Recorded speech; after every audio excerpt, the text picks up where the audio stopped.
I'm John Sicotte, Executive Editor of the Brewer Magazine. Welcome to another edition of the Brewer Magazine podcast. We are sponsored by Keg Logistics, and you can go to keglogistics.com/brewermag for more details. Don't forget, you can like and subscribe to the Brewer Magazine podcast for both on YouTube and Spotify. You can find us also 24 hours a day for your business resource needs at brewermag.com.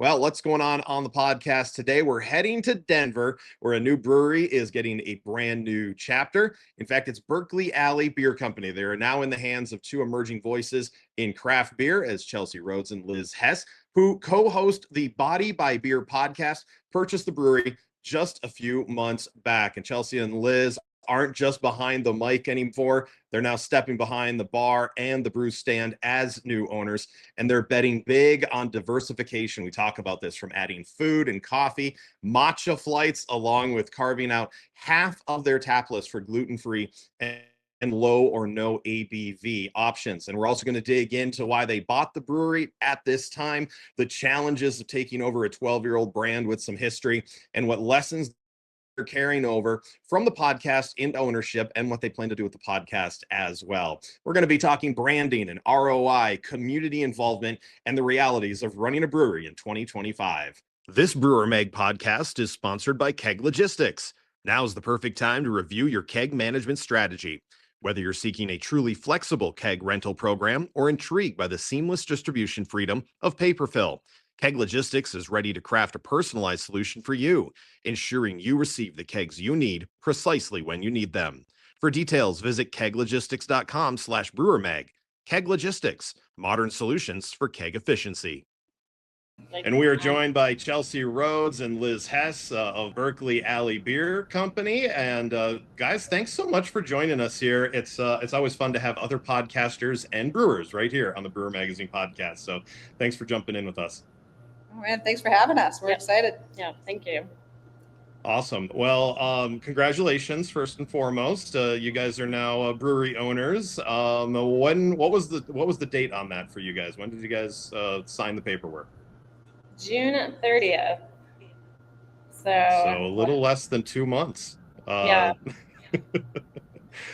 Well, let's just talk a little bit, like I kind of brought it up here, is the fact that you guys, have obviously brewery experience. You guys started a podcast a little over 18 months ago or something like that. Does that sound about right? Yeah. Kind of lead us up to the journey of opening a brewery and kind of where you guys came from. So yeah, I mean, Liz and I have been, kind of looking around on websites and breweries for sale for the last 5, 6, 7 years. Went through some due diligence on a few locally, even looked at some like out of state, and some made it further than others down due diligence. And this one just kind of kept working out, having good feelings, and just kind of kept plugging along. And honestly, about 10 days before we closed, we were like, oh man, I think this is actually going to work. Like, oh goodness, it's a whole different level now that it's actually going to go through. Yeah. But, we joked it's putting our money where our mouth is. And, it's been a dream, and we've had maybe feeling pretty confident about being able to pull this off and make it work. And so we went for it. We dove in. Yeah, it's been a whole culmination. I'm sure, you talk about it all the time, of just like, for 2 years, almost 18 months, we just talked about beer. We went and visited breweries, and we talked about beer and the business of beer with some other amazing brewery owners and brewers that are out there, and taproom managers, and learned just an insane amount of information. And then of course, having experience behind the bar, in the back of the house, that sort of thing. And then it was like really just putting all your eggs into that basket, not to be cliche or anything. So it's that culmination, right? That pulling the trigger, hold my beer, watch this. And the journey so far is very good, less than 2 months into it, and having to literally check all those boxes, right? From janitorial to accounting to quality assurance. That's the best one. Yeah. Well, quality control. Yes. Sure. Well, and I think, I've been doing brewer now for over 10 years. Previously, I was, the president of a homebrew club. So, the natural progression of our club was always whoever was president ended up opening a brewery here in the Toledo area. I killed that streak. And the number one reason that people ask me is like, I have talked to so many people that I understand what needs to be done. And I knew I wasn't the person that wanted to jump into it that way. Mind you, Tyler, our publisher, opened a brewery in 2019. So we've had kind of what we call our test kitchen since then. And it's great. It's opened up so many avenues, questions that we never would have thought of asking as a brewery magazine, because we didn't have the expertise background, and we're able to learn that. And I'm sure you guys probably had that situation. Props to you though. You went into, talking to people left and right, hearing sometimes probably horror stories or the challenges, and you guys still went through it. So that shows some gumption on your part as well. I mean, was that in this last year and a half, like, yeah, we want to do this, but then remember, we've heard all these stories. I mean, was there any of that kind of conflict by listening? Oh, for sure. But throughout the interviews, it really we have even more friendlies in the space now than we did going into it, right? So many more people in our circle that we can reach out, ask questions to. Hey, this didn't quite come out the way we expected it. How do we tweak this next time? Or what can we do? And how did you set up this process? That we have now just this whole gambit of different experiences to reach out to that I know we were looking before, but the timing really felt right, that it helped build our confidence in knowing we had so many people we could reach out to and help us in this space.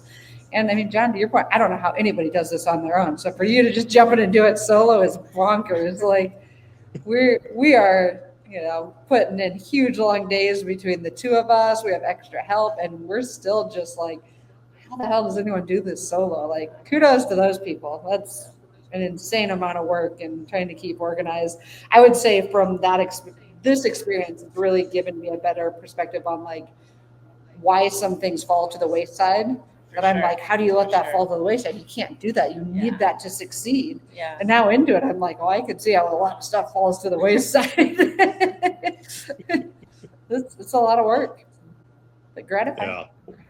Well, exactly. And why the thought process? Why the purchase finally? And why, what made sense to you guys at this point to be able to go, financially, this is going to be a good thing for us to do, because it is a scary industry at this time. And I'm sure you had some of that knowledge going in, but why was it the time now?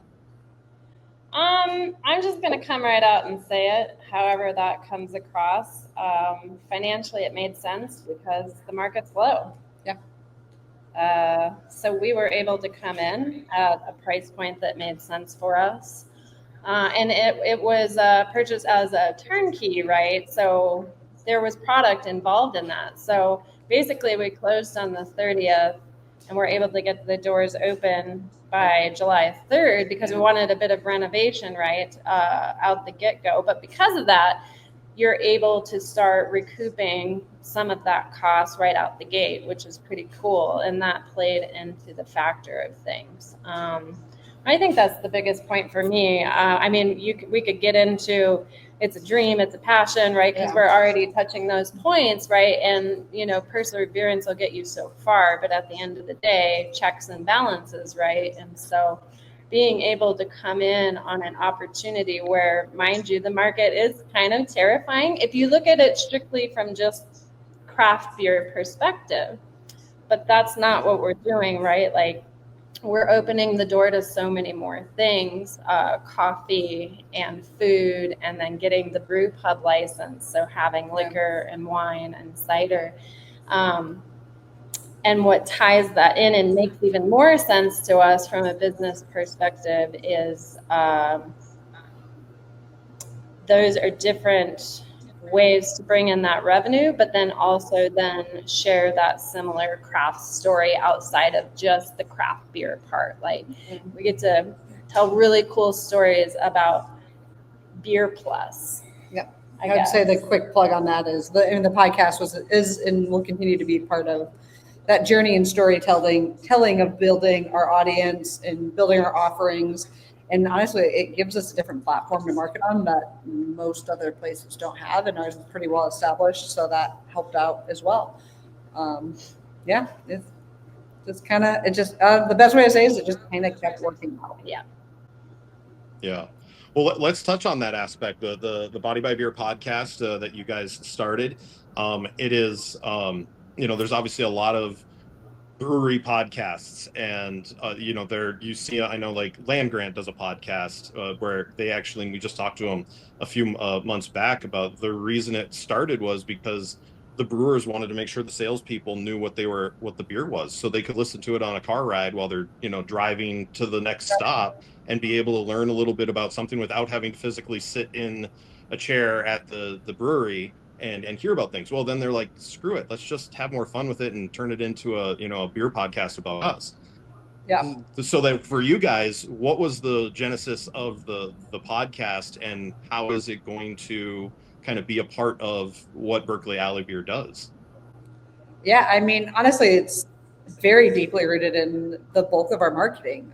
Even your everyday posts, right? Like sometimes little generic ones pop through here and there because it's a lot of work, but the goal is to really emphasize the story and emphasize the fun facts and the history and all the stuff that we did on the show, but now through kind of a different platform, more of like a real life in it. So instead of just being like, oh, well, we made this beer and it had Citra hops and Chinook hops and blah, blah, blah, blah, come try it. It's like, here's a fun fact about Citra hops, and here's like a fun history about Chinook and like where it came from, and intertwining all of those pieces together into more of a storytelling, the people behind it, the people that invented it. We're focused on a lot of local, so that gives us a whole lot of stories we get to tell amongst products that we bring in. So again, it's that storytelling building over and over. We're working toward basically adjusting our interviews into tiny brews, is what we're calling them, kind of like the Tiny Desk series, where instead of going to these other locations and doing interviews, we'll do an interview and a brew on our little system, and it gives users this whole other way to interact with the show, because now they get to watch it get made, they get to see the interviews, learn about the person, and then come in and drink the beer at the same time. We think it's a really cool full circle, kind of next level experience for people that's beyond just look at our pretty beer on our patio kind of marketing.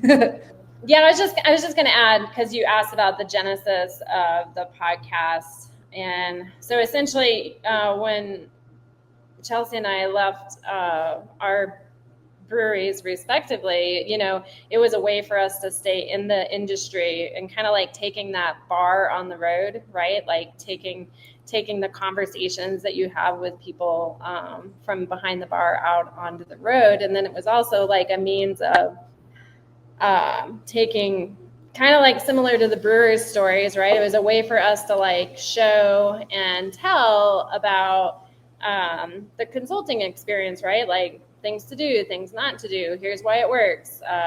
Here's why it doesn't work. What are other people doing? What are other people doing? Exactly. And just having that proof is in the pudding, right? If you will. And then eventually we bought the brewery. So now it's not a virtual bar anymore, right? So you can come to the bar.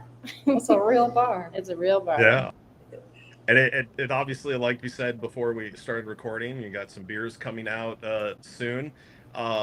You kept the name Berkeley Alley Beer. Obviously, reading up on it a little bit, it's the where you guys are located, kind of what it means. It's a 12-year-old brewery. It's already had a name change. Yeah. So did keeping the name matter to you guys, or was there kind of a discussion of, okay, this is a turnkey, we want to get open quick, we're not going to rebrand, start all over, and have to introduce ourselves in that aspect? Why keep the name, and kind of what was the decision process on that? The name will get updated. We've been kind of joking that, like Cyrus said, it's already gone through name changes and ownerships, and we've been kind of just focusing on a refresh, right? Berkeley Alley Beer Co. is very long, and there's a lot of E's into it. My joke is my email address, because my name also has 2 E's in it. Like I was going to burn out the E on my keyboard. Like it's atrociously long. There's too many E's in it.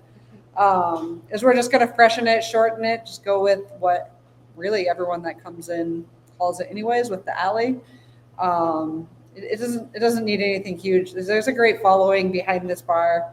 this brewery, a great group of locals and people that have been coming here for 12 years. They don't need a huge shake up and change, but we do need new people coming in. We needed it to look like women owned it. We didn't want it to kind of have that dive bar feel anymore. And so it's more of just a refresh, just looking to refresh things up to kind of meet our expectations. And, you know, like we said, Liz is getting her first beers that she brewed out this Friday. We're really excited about that.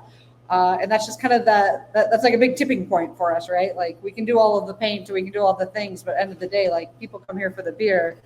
Can we rock out the beer? And I will tell you one thing, this beer is really good. And we're excited for that, like to kind of continue getting more of ourselves throughout the space. But again, that's also why it didn't make sense to just like hard redo everything, because it's not all us. There's a lot of love, sweat, and tears that came through with people that were here before us, and we're not looking to erase them. We want to keep that story alive and just put our spin and our little refresh on it. Yeah, the whole point is having the doors open, right? So it made zero sense to us outside of the couple days that the doors were closed, that they were going to be closed any longer, right? The biggest push is you're paying rent, open the doors. Open the doors. Open the doors. People want to be in here, so keep it open. Right. And, you know, kind of how's that that transition been? I mean, you guys, did you know much about the brewery before you started researching for it? Had you been there before? You know, what did you know about the people, the area? You know, how are those people responding to having you guys as new owners?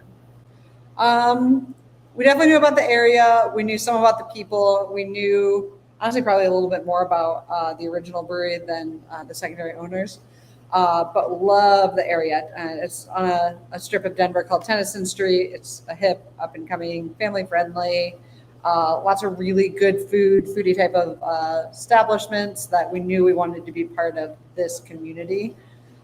So that was also kind of part of it working out. We were very excited to have an opportunity to be a part of Tennyson Street. So it definitely wasn't unknown to us, and we knew they had some awards. We knew the main brewer. Actually, kind of knew him a bit from way back at the first brewery I helped open. It's a small world. There might be a lot of breweries here, but it's still a very small world. So it was cool. It just kind of kept working, and it made sense. And we're so excited to be part of Tennyson. Yeah, and it's been really supportive. Everybody that's come in has really enjoyed the change. I'm sure not everyone, but all the feedback that I've heard and that Chelsea's heard has been nothing but supportive and positive. For having people come in and give it some love that it was needed and wanted. And so you get to take, and talk about a 12-year legacy, if you will, of this brewery that's been here, and you get to keep it going, you get to keep it alive, and people want that. And so that has been nothing but obvious from the community. So pretty cool. Yeah, and we touched on it already, but let's dig into it a little more. I mean, you guys want to do things like adding your own food, gluten-free, NA options, the coffee, the matcha bar, where are you getting these ideas other than the fact that we want to do these? How much thought process was put into it? Like, why are those pieces important? And diversification of your portfolio, being able to bring in different types of consumers. You guys have done some research, you've talked to people. These pieces made sense. Why? Yeah, I mean, that's another big piece, just looping the podcast back in, in every conversation, it wasn't just about what are you brewing and what events are you holding. It's also what are you seeing in the market, right? And that's front of the line stuff. And then of course, we read a lot. We try to keep up with market and industry trends, and we've also read a lot of like real estate reports, right? Like, what do those demographic reports say about the area and that sort of thing? An 80-page demographics report that we pulled in our due Just diligence of just like a 2-mile area. Yeah. So the more you read, the more people talk, and of course, right, you gotta sort through the BS and you gotta grab out the good stuff, but everything pointed to it can't just be one thing anymore. that story that gets built about craft beer, that one thing very much stays. And we kind of talked about that too. So it matters what kind of coffee we're bringing in. And of course, we're very much focusing on local ingredients and supporting the community around us, right? Because it's full of small business and these small businesses want to stay open. So it's this big collaborative effort of getting them into more buildings such as ourselves and getting that product out there. But I think on all of that, you know, the people have spoken that they want more than just one offering. Now I understand, like, I'm kind of pigeonholing beer, and I don't mean it that way, right? Because it's very complex and there's so much to it and so many different styles. But you can do that with the other products as well. So rather than being like, people are out with a group of buddies and they're like, hey, we want to go here, and they're like, yeah, but I don't like beer. Like, that's not a problem anymore, right? Because you can get a cocktail, you can get a wine, you can get a cider, you can not drink it all, and that's awesome, and we support that. But just having the doors open and the place to go do that, it's really just like, you're going to be out and about anyway. Here's a spot where you can literally do you, and you're not limited by those options. But also, importantly, we hope you're not overwhelmed by them either. I'm not talking like there's going to be a full bar behind us. We're talking 1 or 2 options per category. And that seems to make the most sense. Is it's wider and maybe not as deep, but the selection is apparent. Yeah. I think we from knowing more and more about the space and the diversity that's happening and people wanting variety, is I think craft beer did this amazing job at educating people that the quality matters, the product matters, the story behind it, the people brewing it. But now they're growing into other sectors and want that same type of feeling across things like coffee and wine and cocktails. And so we're trying to, and gluten-free and NA options. So we're trying to make sure we can hit on all those different aspects. How does the staffing work? As you know, the phone needs to be answered, you know, things like that. Like when it came to, okay, we're the owners, we also need to brew, we need to do this. Like, how have you guys fit into your roles, and, you know, what kind of staff are you working with right now as you guys get going? Yeah, so there was a staff on when they came in. We were very happy to have everyone that was here. There are quite a few people that were on their way out as is. Like one of the girls just actually flew out today for like 4 months in Europe. So like we knew she was going out. We knew the other brewer wasn't going to be staying. He was on the brink of moving. So, but we have staffing. We also knew that Liz and I wanted to be here. We want to be the face of the place. We want to be putting in hours. We want to be brewing. Liz took over back the house and the brewing. She's got the palate. If you've ever watched her show, it's definitely not me. And I took over the front of house stuff and focused on events and, you know, getting this all up and organized. We just brought in one of our favorite past coworkers and a good friend, protege. And she spent 12 years managing Starbucks. And so she's setting up our coffee program for us. But now that she's been in the craft beer space, how do we give coffee that cool beer vibe to it, right? Like, I always kind of felt that coffee was a little bit more wine, like a little bit like just really classy and like upscale, a little hoity-toity. And we're like, how do we make it cool? Like, let's make coffee cool. Like, we're in a brewery. Let's have some fun with it that just coffee shops don't get to do because it's not necessarily the vibe. So we are very excited to have her. And then there was another uppers and downers. Yeah, a lead bartender that was here, and she's staying. And we are so excited that she's staying on board, and talk about people that the regulars in this whole strip know and love and absolutely adore her. The whole street. So we are very excited to be keeping her. So. And then we'll figure it out. We're gonna need some more part-time people, but right now we're figuring out where all the hours fit and make sense, and where we can do things, and where it's time to let some things go so we can get back and really hop in on the podcast a little bit, because it's definitely been on the back burner more than we thought it would. Chelsea has some editing to do. I am very backlogged in editing. I also had a child end of May too, so I have a 3-month-old, so that didn't help. I get home, and instead where I'd be like, I can work after 9, I'm like, I shower, and I told Liz I was like looking up a question the other night, and was halfway through reading the question and I dropped my phone on my face and I was like, I guess I'm not going to get very far in research today. We're getting there. We're working through it and we still like each other at the end of it. So there you go. Yeah. We're doing something right. Yeah. How, and I think you guys have mentioned it, or, you guys have been friends for a while, and I think I've read about it. Like, I have friends that are, they like some of the stuff I like. I mean, how much is it now working day to day? You guys a podcast is like you get together every once in a while. How much now are you guys working together, and, how have things been doing it as an owner? This Brewer Mag podcast is sponsored by Keg Logistics. Now's the perfect time to review your keg management strategy.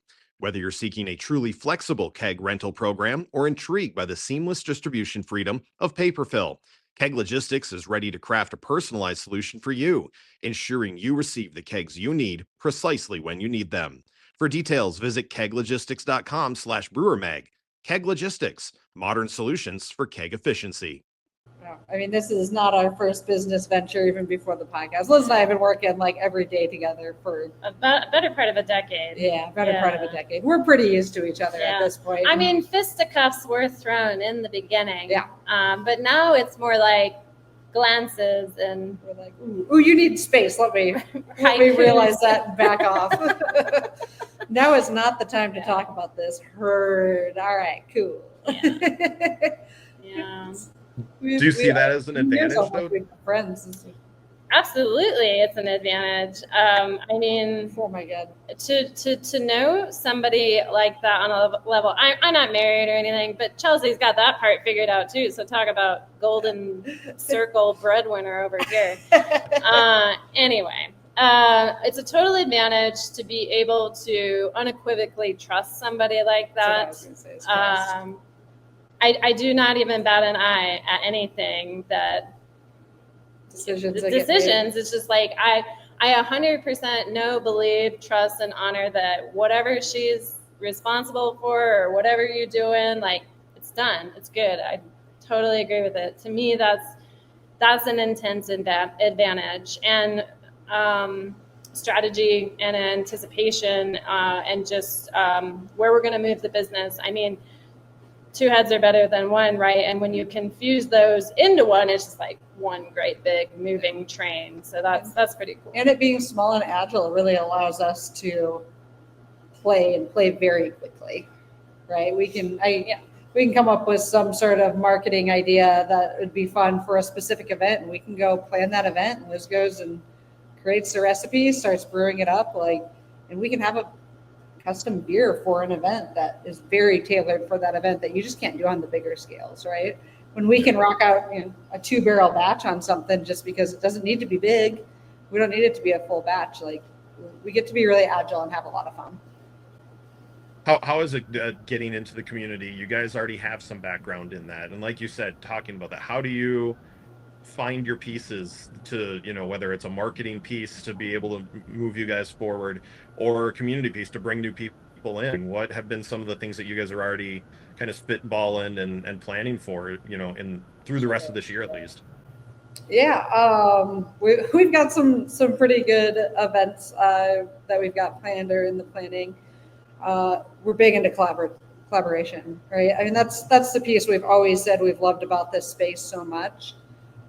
Is the community and the collaboration, and being able to play into that even more has been a ton of fun.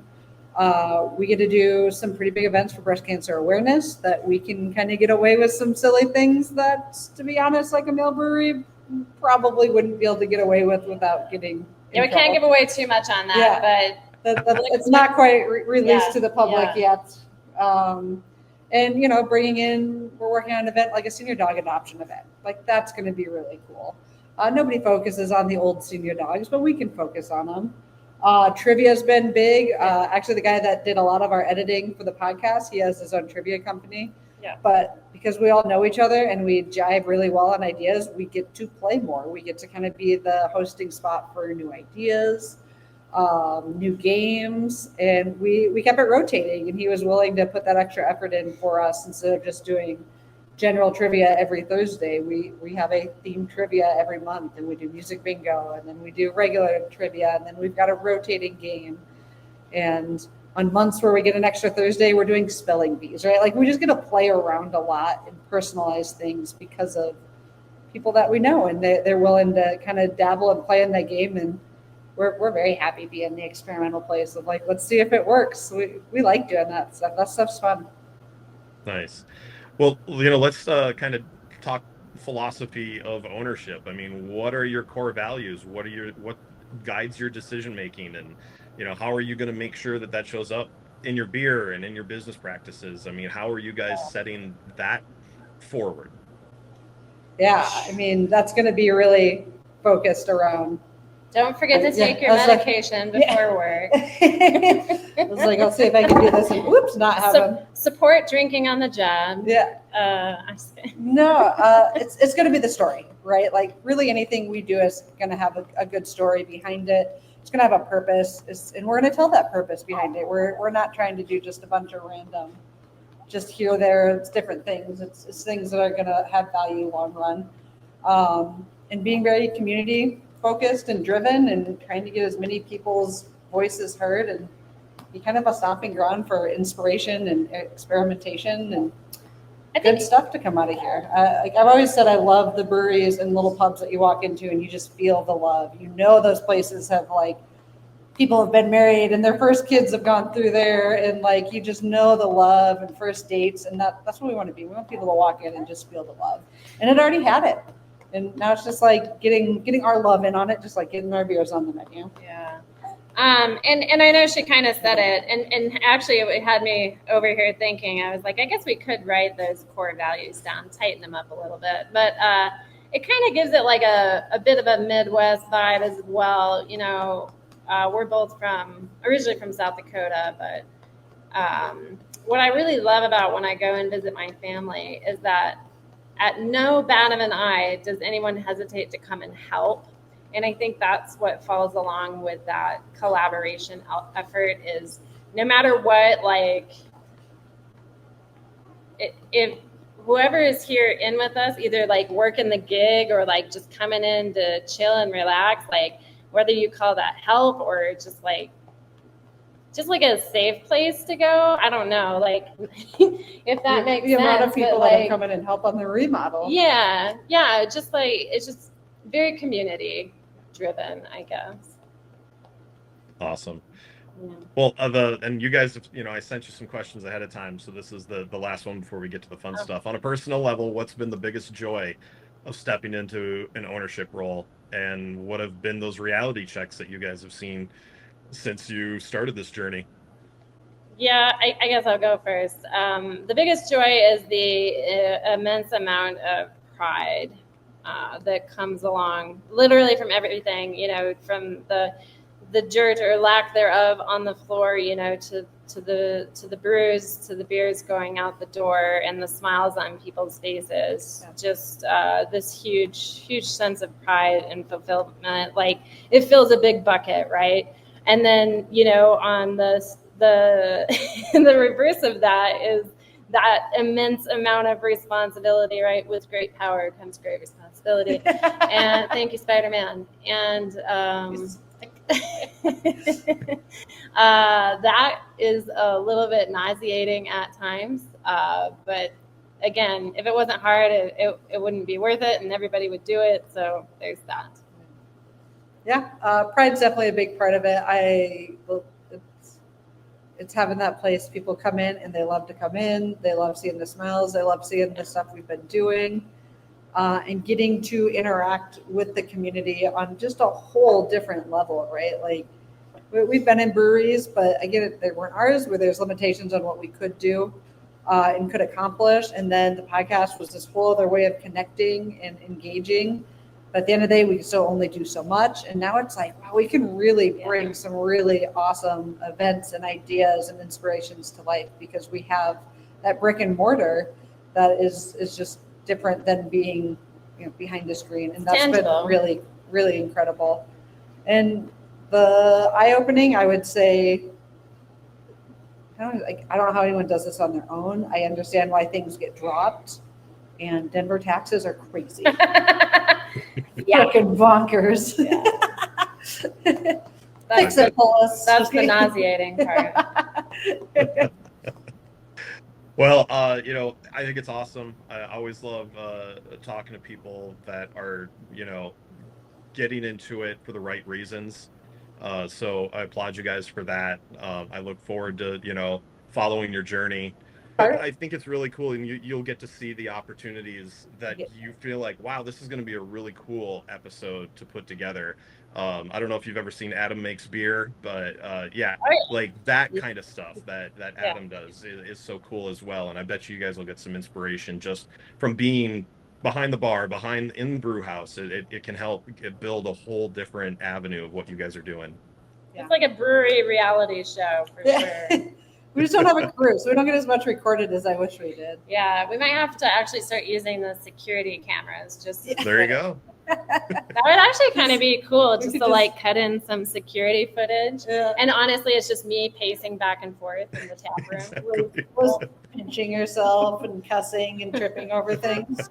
That's how that.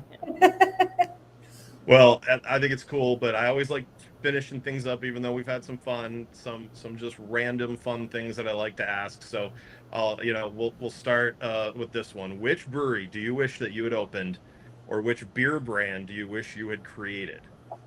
Oh man, I mean, I know my answer. No, you go then. Oh man, Avery.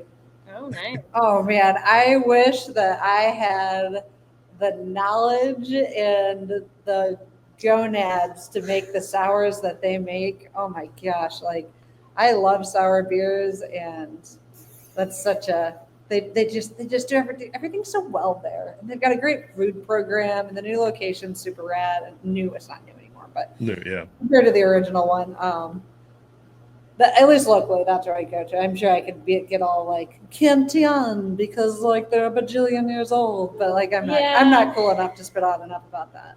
So I'm going Avery, because man, those are my favorite sours. They're so good. My brain keeps wanting to go like big, right? Just to experience, like, I'll just say Coors, right? Like well, I don't want to be named Adolf or anything, but like that scale of production. You're welcome. You're welcome. I'm here for comedic effect. I was like, even outside of production, to like have gone through Prohibition and survived. What a wild story. Exactly. Yeah.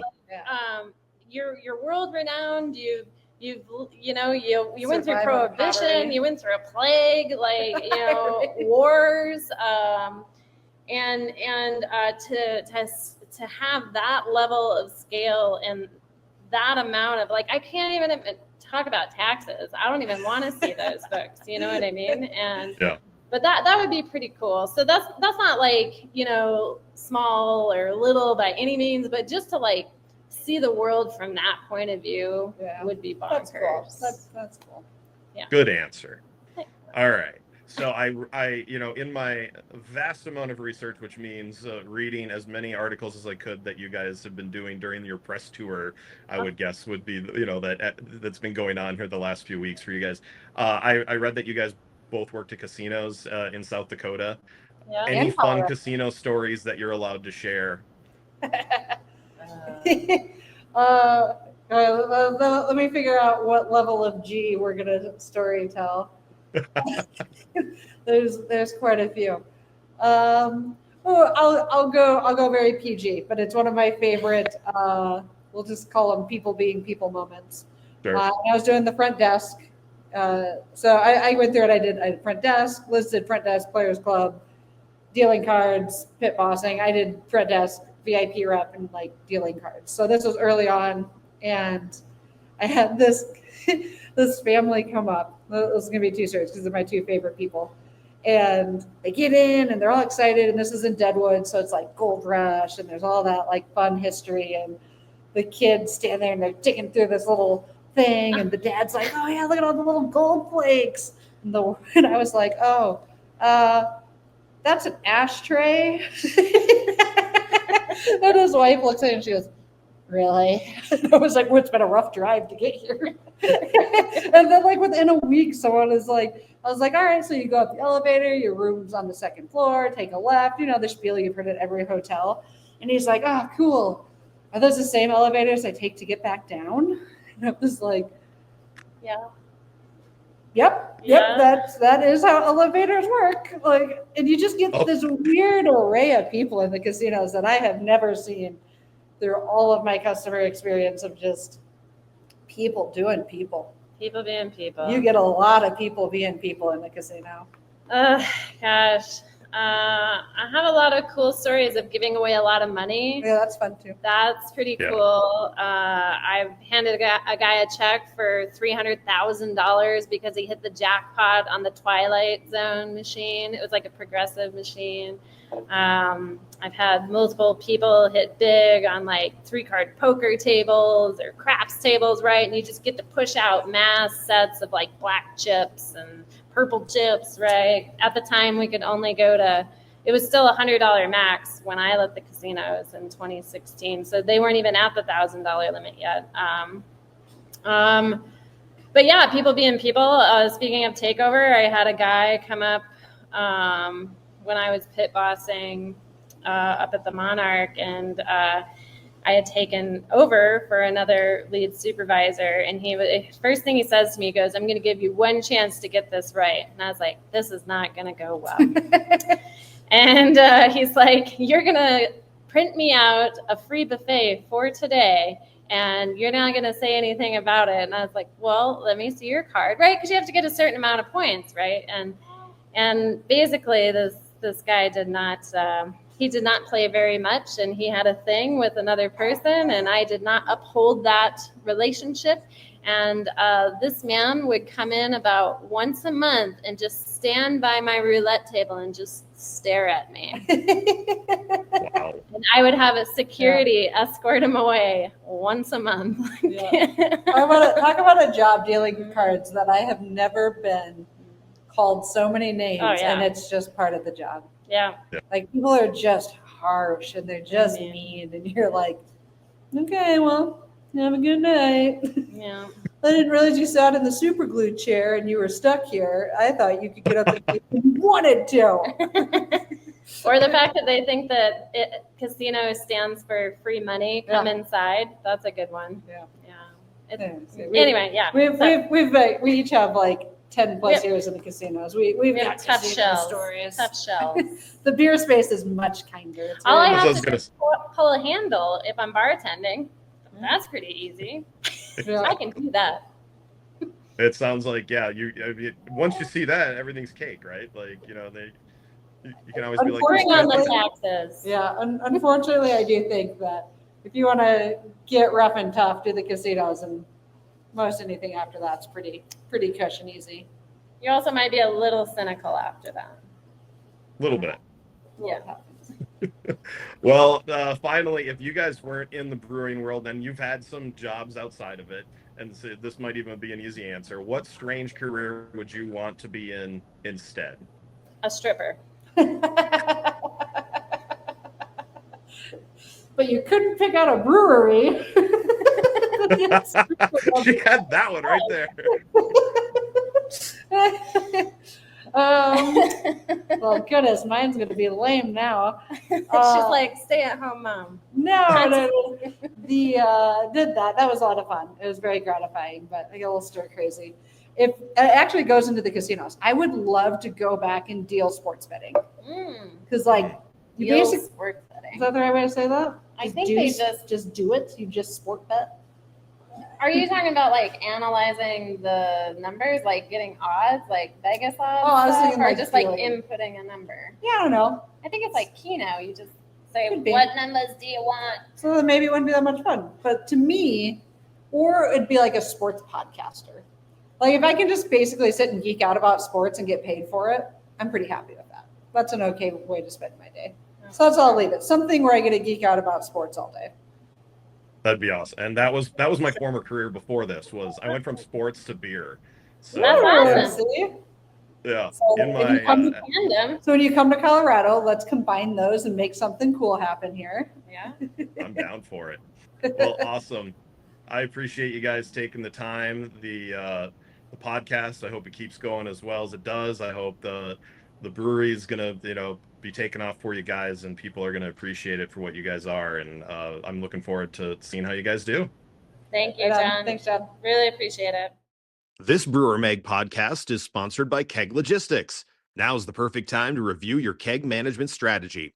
Whether you're seeking a truly flexible keg rental program or intrigued by the seamless distribution freedom of paper fill, Keg Logistics is ready to craft a personalized solution for you, ensuring you receive the kegs you need precisely when you need them.